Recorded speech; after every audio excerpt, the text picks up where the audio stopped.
What's going on, everybody? Here again with another episode of Through the Line podcast. And we have a very authentic person that's bringing authentic fragrances and jewelry to the world here today. I am honored to be sitting here right in front of you, Miss Ericka Guerra. Yeah, I got it right this time. She is the founder, CEO, and creator and owner of Eve's Jewelry and Fragrances. I've literally watched her evolve, selling out, basically her car, to her garage, to her room that she created in her house, all the way now to her actually having a storefront. It's been amazing growth. Amazing to see a woman, a wife, a mother doing all of these things, especially balancing out life and the things that she has to do, making no excuses, always striving to grow. I want to give it over to her. Tell us a little bit about yourself, where we can find you, Instagram, and just a little bit of your background as far as a warm intro. Oh, where do we start? Hi, my name's Ericka Guerra. We started Eve's Jewelry about 14 years ago. Mm-hmm. We got onto fragrances 7 years ago. So we added the fragrances to it. It's been a long ride, and I'm not where I want to be, but I've got to be a mom through it all. Mm-hmm. Like, I've got to raise all my kids. I've got to take time off. I've got to do that and then just make money. And now it's like real. Like, now we got a store. So now it's real, you know? So how did that moment make you feel whenever you got the keys to the store? I mean, I saw it on your Instagram when you first got it. Of course, Instagram is only one. Right. You know, that's only one POV. Truly, how did it make you feel whenever you acquired that property and actually got into that storefront? Because like I said, I've seen you. I used to come shop with you at the house. Mm-hmm. And now you got a storefront, which I still need to come see. And you've done a really, really great job, you and the hubby, renovating the space and making it you. Right. And that's something that really stood out all the time when it came to your business, was the way that you ran your business and even presented it, right? So how did that make you feel whenever you first got those keys and got that property? I mean, you feel proud, right? First of all, but that was not my plan. That was God's plan. I didn't want a store. I never wanted a store. I opened up a little store back in 2014 when I first started. Mm-hmm. And I never wanted one again because it's a lot of work. I knew I was going to be committed to the store, work at the store, live at the store, be there all day. So I didn't want that again. But when I tell you God put it in my plans, I was like, no. And he was like, yep. And I was like, mm-hmm. So that used to be my niece's studio. She was doing modeling. And she was like, hey, Tia, I'm going to take, right? She was like, Tia, I'm going to take a break. Do you want my studio? Can you help me with the lease? And I was like, no. Yeah. And she was like, are you sure? You know, I could just give it over to you. And I was like, no. But then that's when the property came up. So I knew I was going to leave Dallas. So I had to get a place. I was like, either I'm going to lose the business or what am I going to do? Mm-hmm. And then she tells me that. And I had said no 2 times. I was like, no. And then God was just like, that's for you. Yeah. So you just got to listen. Yeah. You know, you just got to listen. I always told God, whatever's for me, make it easy. Mm-hmm. And when I tell you that was like too easy, like just give me the key. And he was like, here. And it was right there. It was there. It was so quick. I didn't have to look. I didn't have to, nothing. It was really given to me like, there you go. Just drop it right in your hand. Mm-hmm. Sometimes things are that obvious. The obvious presented right in front of you because you know that you're in your right alignment. Mm-hmm. But sometimes it could be deadly too, because sometimes, you know, it may be a disguise. Sometimes a lot of the devil does disguise itself as far as, you know, especially if it's something that you want, but in your case, it was something that you really didn't want. I didn't, because I had already experienced it before and I knew what it was going to take. So what was your PTSD moment of not wanting that storefront and being dove all the way into your business, as far as you like, man, you know, I don't want to go back into it. So what created that stigma for you in your past where you're like, I know what it's going to take. I don't want to do this? Losing the time with my kids. Because I still had little ones. Now they're a little older. Now they're at school, and I was like, okay, what's my excuse now? Yeah. I can work while they're at school and just come home when they get out of school, you know? So there was no excuse. that was my only holdback. And I'm like, okay, well, I don't have that anymore. So what is holding me back now? Yeah. Which was nothing. I was like, okay, well, let's go. It's time to work. We're going to wrap back around to that on the motherhood, because I do got a couple questions and topics that I want to ask you. Let's go wrap all the way back to the beginning of your journey, right? So what inspired you to become an entrepreneur? I had no choice. Yeah. I really had no choice. When did you start working? What age? I started working, so I was little, right? Yeah. Just little jobs at the mall here and there. I graduated. I'll never forget. I had my daughter very young. I graduated. She was turning 1. I had her in high school. I finished high school. And I'll never forget, it was like a Saturday, and all my friends were going out to graduation parties. We had just graduated. And I was like, well, you got this one. What are you going to do? And I was like, well, I can't go nowhere. I got to stay home. Yeah. So that was a Saturday. Monday, she was like, you need diapers. You need to go to work. And Yeah. I was like, Mom, I just graduated. She used to work at the World Trade. So she was like, they're hiring on the 7th floor. Uh-huh. Cash and carry accessories. Yes. That's how UB Story started. Okay.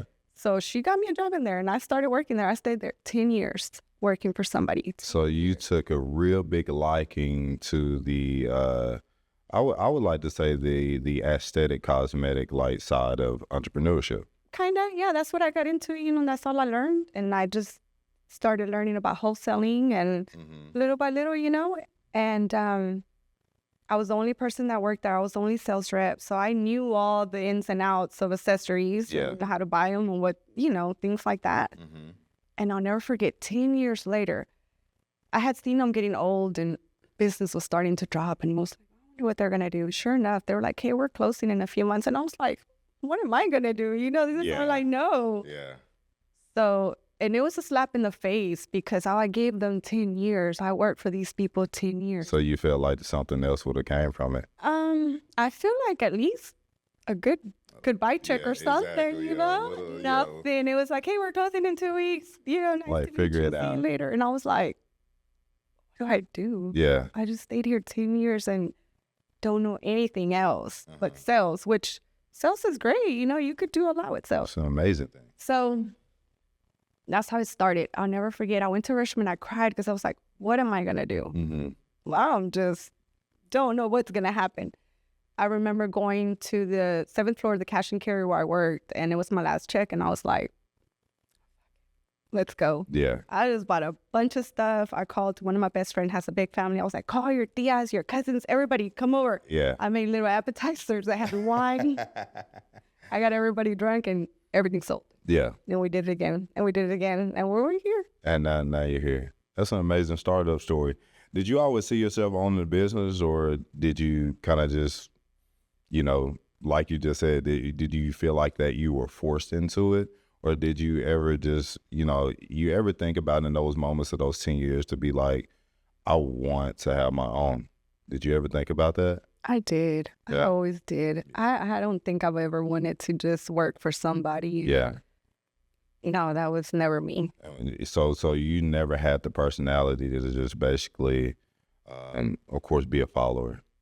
You just always. After that the way they let me go, I was like, I am never working for somebody again. Yeah. Like, I gave you 10 years of my life. And now I have nothing. And I have nothing. Yeah. And you're leaving, and you didn't even give me like an extra check or nothing. Exactly. What's the hardest part about starting from ground zero for you? You don't have to pay anything. Inspections and property evaluation reports are always free. We have reliable people that are very skilled and specialized on looking at every single component around your house, all the way from the ground level up. Feel free to call the business number, and then you will get your free property evaluation report. Thank you. When you would have no sales. Yeah. That was the hard part. And I had a lot of those moments. Yeah. I would go set up places and no sales. I would leave crying. I would sit in my car and be like, oh my God. So what was going through your mind during those times where you're like, of course, as a business owner, we always have those moments where we're like, man, is this really meant for me? So what kept you going into continuing to show back up? I had no choice. Yeah. I had that little one. I was hungry, and I had a car note, and I had an apartment. I had no choice. There was no like, what else am I going to do? Like, this is what you know. It's real life. Make it work. Yeah, you got to keep it going. If it didn't work today, it's going to work tomorrow. Yeah. So how did your upbringing shape the woman that you are today? Let's go back a little bit to your childhood. I know your mom was like, hey, like, this is real life. You got to work, no fun, no games. Like, you got to get right to it. You know, our parents, especially Mexicans, we were brought up to just work hard, you're going to get paid. Yeah. And that's all they taught me, right? Work hard. And I seen my dad work hard labor. My mom clean houses, work hard labor. And I was like, she took me to clean a house one time. I said, this is not for me, Mom. I am not cleaning nobody's house. So I was like, no, you can't work hard all your life. You got to work smart. Like you got to find what you're good at and run with it. I'm a good salesperson. I love to talk to people.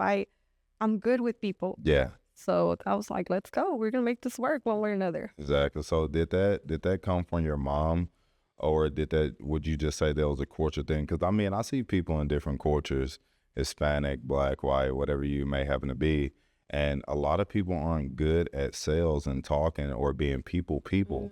So what kind of shaped you and molded you into being so outgoing and want to talk to people and make people smile and, do and provide services for people that can make them feel a lot better about themselves? Okay, first, I like that, right? Yeah. I'm a people pleaser. I like to, when I see somebody happy, I'm like, oh, I feel good. Yeah. Right? That makes me feel good. But I just love the sales. Yeah. It's like, Sister, I'm a salesman. I don't care. I don't care. It's just, I like, at the end of the show, I'm like, it's like, give me my money. I mean, I made you happy, but then you got to pay. Yeah, You know what I mean? exactly, So exactly. I always wanted more. I knew I wanted more. And even my sister's like, well, how do you like that? Yeah. You know, my mom couldn't afford what I wanted. So my mom would tell us all the time, we're going to Payless. You get 2 pair of shoes. I was like, no. That's it. I want one, but I want the one I want. Exactly. And I just always wanted more. Yeah. So I was like, I got to get more. I want more. Yeah. So how many siblings do you have? 3. And you're the youngest? I'm the oldest sister. You're I have an older brother. We're all 5 years apart. Uh-huh. So it's 45, 40, 35, 30. Okay. It's my older brother, and it's me, my little sister, and then a little brother. Okay. How did that affect you within your placement of your siblings? Do you feel like you were kind of just, like the black sheep that people would say? I was always the bad. Yeah. Like I always ventured out to do a little things that I shouldn't do. My brother is always like, that's the perfect child. Yeah. He was a straight A student, and he graduated with honors. And I used to love to party and do things I wasn't supposed to do. Yeah. But no, it didn't affect me no way. I think we were all so far apart. Sadly, we didn't grow up together. So we all kind of did our own thing, you know? The black sheep is always the one. Of course, they say that causes the most chaos. But honestly, through chaos is control of figuring out truly who you are as a person and figuring out the placement of where you want to be. Right. Striving to be more and striving to become a better version of yourself and to be different from what you grew up in, it's always a very positive thing. And a lot of people look at it as negative upon the start because it's like, oh, well, you're not going, you're not listening, you're doing all these things that we don't do. But doing the things that are outside of the norm always gears you to do the things that you're doing now. Right. Right. So I wouldn't say it's just being a badass. I would say that you're just curious.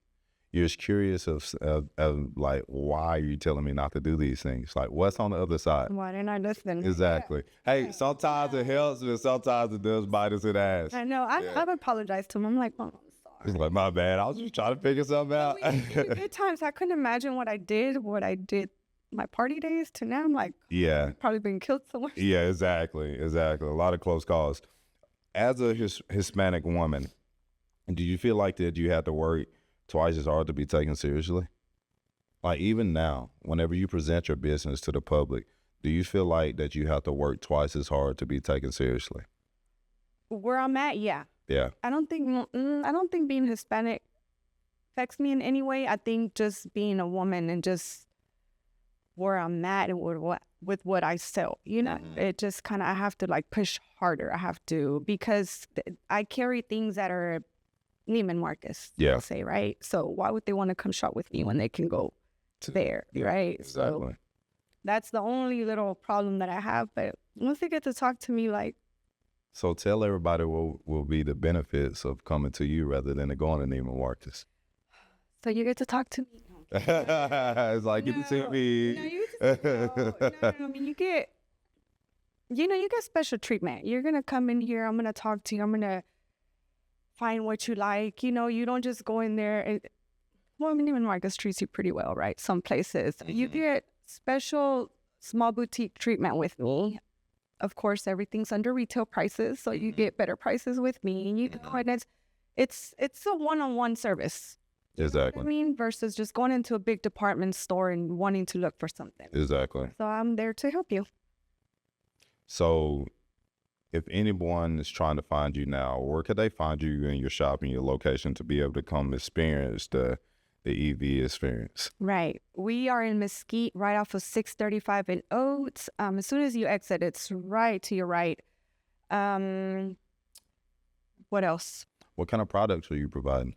So they're all authentic fragrances, all under retail prices. Anything new I get, I'm researching. What does Neiman's has it for? What does Macy's have it for? What does Ulta have it for? We got to beat their price. Yeah. So everything under retail price, and just niche fragrances, things that you can't find anywhere else that you'll be able to find with me. And this is women or men and women? Men and women. Men and women, okay. And as far as the jewelry aspect of the business, that's just a little touch. It's just a little cherry on top. The fabulous. You go and women, we love accessories. You'll find something cute in there for you. Exactly. All right, let's go to motherhood and business balance. All right, so we kind of talked about it before we started shooting with the motherhood and business balance. You guys just acquired 5 acres of land. You got the kids. You got your business. You got the new storefront. You're doing a lot of things at one time.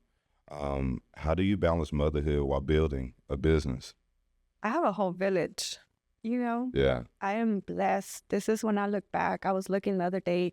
I couldn't make it home. I told my daughter-in-law, I was like, hey, can you start dinner for me? My son picked up the kids. I have 2 older kids. Yeah. I have 2 older kids. She's 23 and 18. And then I got 2 little ones, 11 and 5.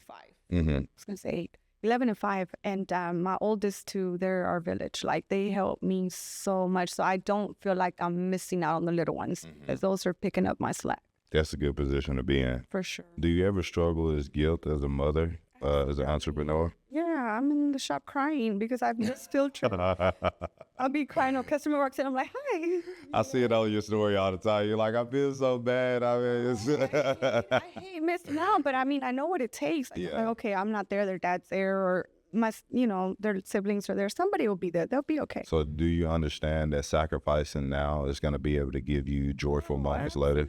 Absolutely. I work Mother's Day. I work Father's Day. I work Christmas. I work every holiday. That's my season. That's the time for me to make myself. So I'm there. I work. I don't mind it. I'll be like, I get paid another time. I get paid every day, so I'm good. So in those overwhelming moments, what do you say to yourself after you're wiping the tears from your eyes? I just have to remember what the goal is. Yeah. I'm like, you wanted this. Keep going. Yeah, this is what it takes. Yeah, you got to have some tough skin, for sure. Let me hear about some of the, of course, you just said like Mother's Day, Father's Day, different events. What would you say would be the most sacrificial moment that you've had to do within being an entrepreneur when it comes down to the family work balance? Weekends. Yeah. When everybody's out with their kids enjoying, and I'm just watching everybody's story, and I'm like, oh my word. Yeah. Okay, but just family time. Yeah. Just family time, missing out on them, but I always go home and hug them. I'm like, I promise I'm going to make it up. Yeah. I promise, guys, we're going to be okay, for the long run. And you are a first generation entrepreneur, correct? Yeah. Okay. So it's a lot of growing pains and things that you're like figuring out by yourself that nobody can kind of coach you up on. Yeah, you see, and like my 23-year-old daughter, she wants nothing to do with entrepreneur. Yeah. She was like, Mom, I've seen you hustle all my life. I don't want to work like you. Yeah. She works at a corporate bank. She loves her little bank job, and she works from 9 to 5, and she's done. Yeah. So, yeah. How do you protect your peace while carrying so much responsibility? That's a good one. That's a hard one. I was waiting on that one. Because, as a woman, these are the things that y'all preach. And I as a man, like, of course, I have a whole different perspective on how I handle things, even my outlook perspective on life and entrepreneurship, right? I feel like as a man, like, you know, we're supposed to be built for things For like that, this. yeah. But the reason that I wanted to have you on is because I want to ask you these questions, dig in your brain, right? How do you protect your peace? The gym helps a lot. Yeah. I've been seeing you in there every morning. And if I'm not there, I'm not okay for the day. Like I go in there, I'm driving to the gym, I'm listening to my worship. And as I'm doing my warm-up, it's worship. Once I start to lift, then it's some rappers. Yeah. I'm strong, you know? Yeah. Just telling God, like, just help me through my feelings today, God. Just let me have a good day. Let me be okay with my family. Let me be okay with my husband because he gets that end of the stick every day. Exactly. But I will say the gym and God. Yeah. That's what helps me the most with my day and everything that I have to deal with. For sure. So do you attend therapy? I don't. So your therapy is the gym and God and the faith-based. And that's one thing that I always, like, I've tried therapy before, right? I think a lot of people have, a lot of people suggest it, but I feel like you lack little faith if you have to push things on the human as far as saving you when it comes down to your internal peace and, you know, your stability as you as an individual, right? Right. So what's the point of having a God or a faith base to pray to if you don't have any faith in it to be able to carry you through your hard times, to be able to talk to yourself, to be able to have them live within you, right? So that's a good point. Have your kids changed the way that you lead your business? My kids? Yeah. So have your kids say anything about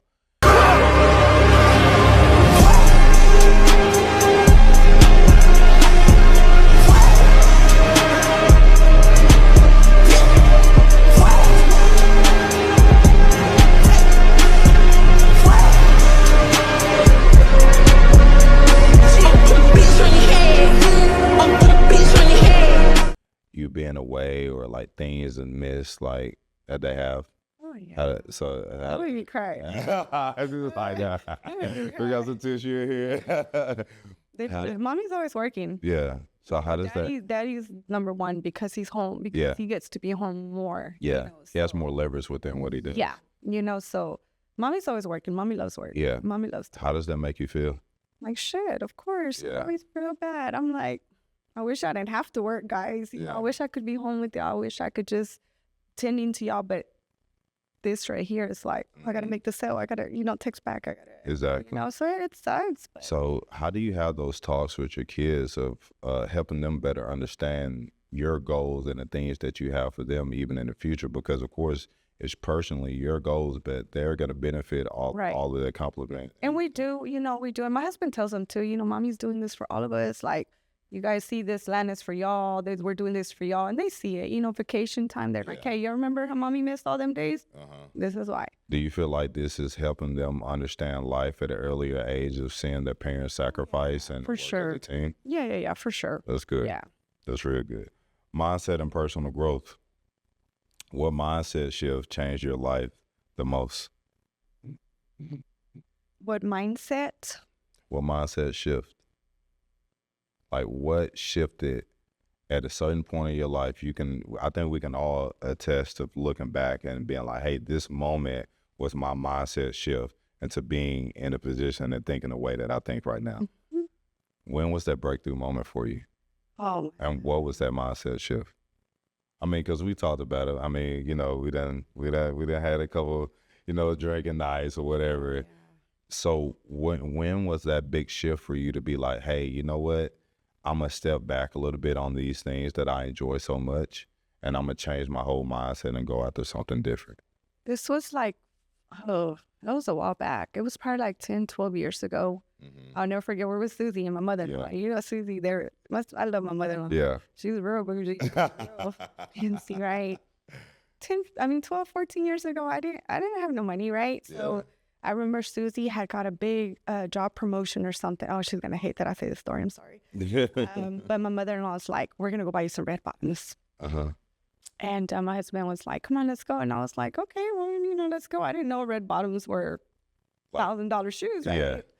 So we go, and she's trying on all these shoes, and I'm looking at the prices, and I was like, I could never afford that. Yeah. You know, and I felt like really bad. Like, Yeah. I felt like shit standing there because I was like, what am I doing here? Yeah. Can't afford none of this. Exactly. I walked out. I stood outside. I was like, I'll wait outside. He was fine. I was like, and I told him, I said, you better do something. We are not going to ever be broke like this. Don't ever bring me into a freaking store where we can't afford shit. Yeah. Like, this has to change. I don't know what we're going to do, but you better do something. I'm going to leave you. So I was like, we got to get it together, dude. Yeah.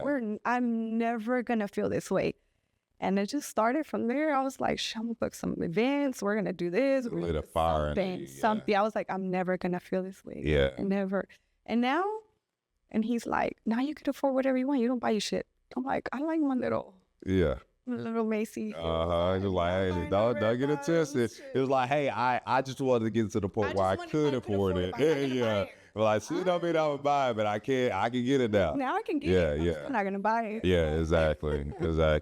So what does confidence mean to you? Because that was a very big confidence shift moment for you as well. So that lighting the fire underneath you, what does confidence mean to you? I'm still working. Yeah. A lot. I wish I had the confidence to just walk in any room and be like, hey, you know, and I don't, but I'm working on it. It's just me wanting it. Like, I just want it and I'm not going to stop. Like, you can't do nothing to stop me. I'm not going to stop. I'm going to get what I want. Yeah. That was it. I would say you're a pretty confident person. I don't think Yeah. So why would you say that you're not?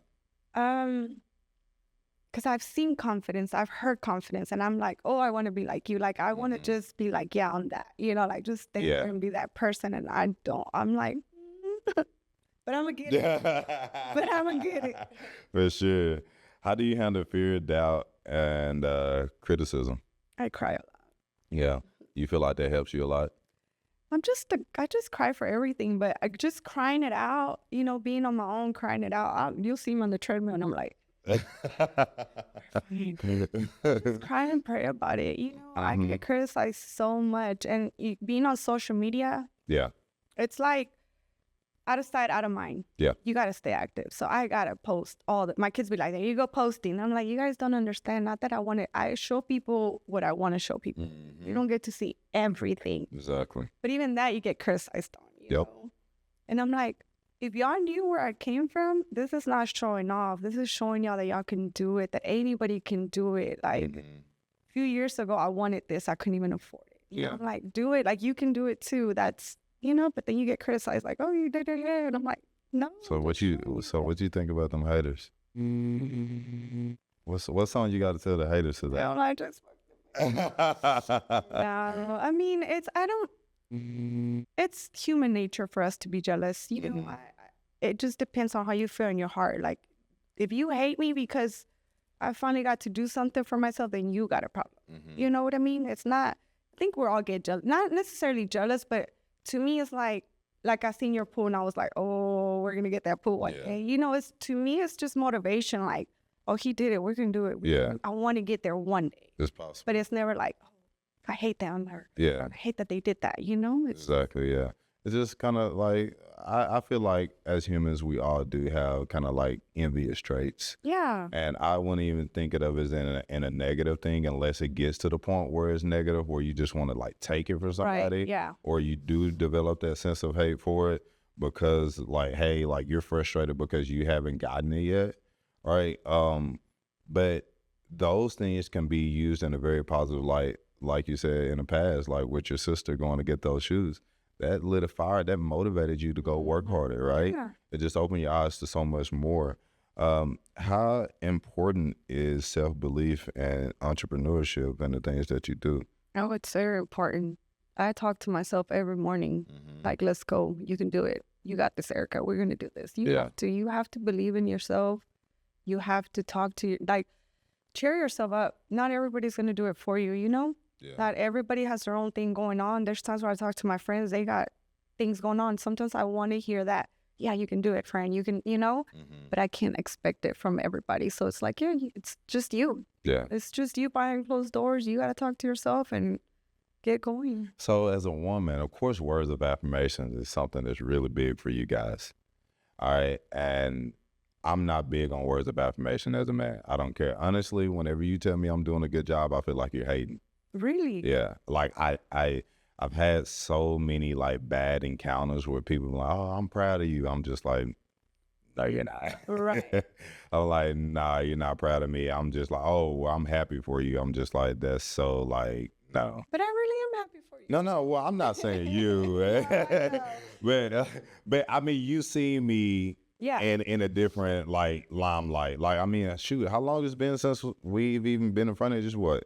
About 5 years. 5, 6 years, yeah. It's been a while. I mean, you saw me whenever I had the D-boy Tahoe.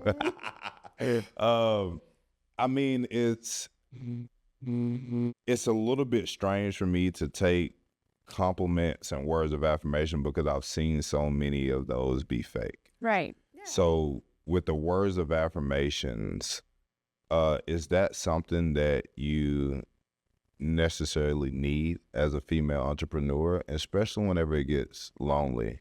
What does words of affirmation do for you? You know, I'm a strong believer of law of attraction. Mm-hmm. I have to see it. I have to visualize it. I have to tell it to myself. I have to write it down. Yeah. So if I don't do it, it doesn't work for me. Yeah. You know what I mean? That's just, so I have to tell myself, like every month, first of the month, I'm manifesting. Like, I got to sell this much this month. I got to write it down. Yeah. To tell that's what works for me. Yeah. So, of course, you're goal-oriented. That your manifestations, a lot of people, that's not words of affirmation. It's like, hey, like, I'm going to do this. Yeah. Manifestation and words of affirmations are different, I feel. So with the words of affirmation, I mean, it's like people telling you that you're doing a great job. Hey, you look beautiful today. Hey, this and that. Do those things really help you carry yourself throughout your entrepreneurship? Not from other people. Mm-hmm. Not from other people. From intermediate family. Yeah. Yeah. Yeah, they do help. I do feel good when my husband's like, hey, you know, like when he does notice little things. Yeah. You know, like, hey, you've been putting a lot of work lately. I'm like, I know, you see it. Yeah. Yeah. So it does help. For me, it does. Not for everybody. Yeah. Women empowerment. Let's talk to the women out here today. What message do you want women around the world to hear from you? And why is it important for women to create their own opportunities? Don't depend on your man. Hey, that's just the main. Can you say that again? Don't depend on your man. Thank you. Somebody finally said it. You know, I've had my daughter. I actually have 5 kids now. I've had my daughter-in-law with us for 2 years now. 3 or 2. She turned 17 with me. She's 19 now. Mind you, she was a kid. Her mom like, hey, you can have her. And I was like, no, I don't want her. Yeah. No, I love my daughter-in-law. But, and I tell her the same thing. I don't care that it's my son. Don't depend on no man. Get your career, get going. Don't wait on him. Get your car. Like, if he wakes up one day and doesn't want you, what do you do? What do you do? If my man wakes up one day, don't want me, I'm like, hey, we can split half. Bye. Yeah. But I could never imagine waiting for my man to come home and give me some money or like, I always tell her, like, I'm like, men like women that make their own money. Exactly. You know what I mean? Like 2 incomes are better than one. Why wouldn't you want to make your own money? Why don't you want to grow up? I'd be competing with my husband. Yeah. Like, let's see who could sell more. Exactly. But that should empower even a man more, especially if y'all are supposed to be a team. Right. You going out and doing your own thing actually makes a man want to work 10 times harder if he's a real one. And it also makes him want to take care of you more.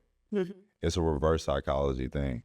All right. So instead of being a dependent on a man, if you're independent and challenge a man to be more of a man, traits out of that man. All right. So that's a good point that you make. How do women stop shrinking themselves in relationships, business, and life?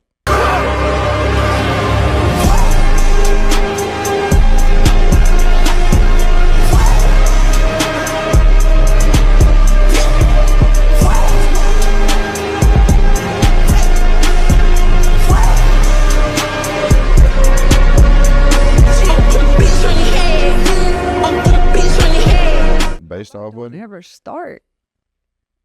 You know, I don't know. And, you know, I have told my husband, I wish I was a better wife to him sometimes. Because I feel like I'm a mean wife. Like, I don't cut him no slack. Yeah. I'm always like, hey, come on, I need more from you, or I want more from you. I'm never like, it's okay, honey, sit down, don't work. No, go to work. Like, you're tired, it's okay. Take an energy drink, get it to go. I don't know, I I could never feel little next to him. Yeah. Like I'm your big dog next to you. Yeah. Yeah. So what would you say to women who are single mothers that feel like it's impossible to be a successful entrepreneur? It's not impossible. It's going to be hard. Yeah. It's going to be real hard. But if it was easy, everybody would do it. Exactly. So it's only, you're going to get as far as you want to go. Mm-hmm. There's no ifs and buts about it. Okay. What legacy are you trying to leave behind?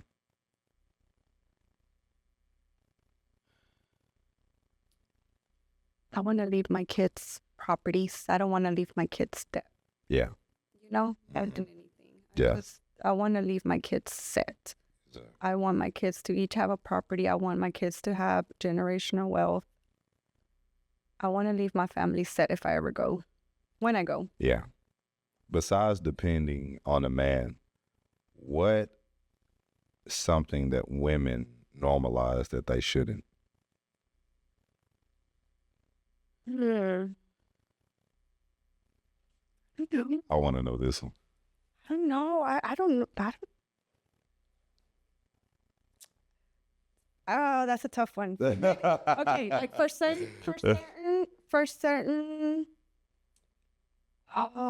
relationships, I don't think you need to know your partner. You shouldn't let your partner lead all the time. You know how we're supposed to let a man lead? Like, you got to know your partner. If this man can't lead, you got to lead him. You know? Exactly. So I don't know. Just you got to learn to work as a team.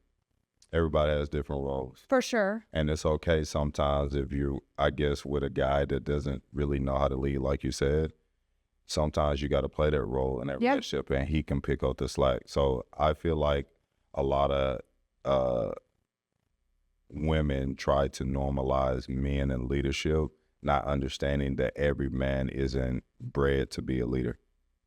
Right. That's it. And I think that's something that a lot of people, women, are trying to normalize now. I'm just like, hey, you're asking a cat to bark. Mm-hmm. That's not his role. So figure out the person or the man, whoever you want to be with, figure out their strengths, and then you can then decide whether you want to operate as a team for them. Yeah. Okay. Let's go down to the last question. I have a lot of questions for you, but we ain't got that much time. If someone listening to this feels stuck, broken, overwhelmed, or afraid to start, what would you want them to remember after hearing your story? Bad times don't last forever. Nothing lasts forever. Mm-hmm. So if it's bad, it's going to pass. Keep going. It's going to get better. Yeah. So for the people that are going to be watching this, listening today, what would you leave them with as far as your most valuable piece of advice to all the women that want to go out on the unknown and the hard route of becoming more powerful of a woman like you made out of yourself? Don't be scared. Don't be scared to fail. If it fails, try something else. So what is failure to you? Just another chance. That one didn't work, so you got to try another way. You got to try. There's just, you don't fail till you stop. Yeah. Till you completely stop. That's when you failed. Because if one doesn't work, then the other one will. You just got to keep going. Absolutely. Just keep going. Absolutely. Till you get where you want to be. And then you never stop after that. Yeah. Because it's never enough. You always want more. Absolutely. Well, that is this series and this section of Through the Line podcast. I really appreciate you for coming out today. I want to bring you back. I want to dive more into you. We're going to have more opportunities. Maybe we'll even see you on the panel. I don't know. We'll probably get you on there as well. Get your intellect on some things. You guys know where to find her. Let's give your Instagram, your Facebook, your website, whatever. Just let the people know where they can find you. Look you up on social media. What is your tags? So it's Evie's Jewelry and Fragrances on everything. Instagram, Snapchat, Facebook, TikTok. What else? Mm-hmm. Google. You can find us on Google. Give me a good review, please. But that's it. Yeah, everywhere. Evie's Jewelry and Fragrances. Cool. Yeah, y'all heard it first directly from the owner, the very aspiring woman, the founder of Eve's Jewelry and Fragrances. You guys go check her out at her boutique. She got a lot of amazing things that men and women can benefit from. Stay tuned. See you guys next time.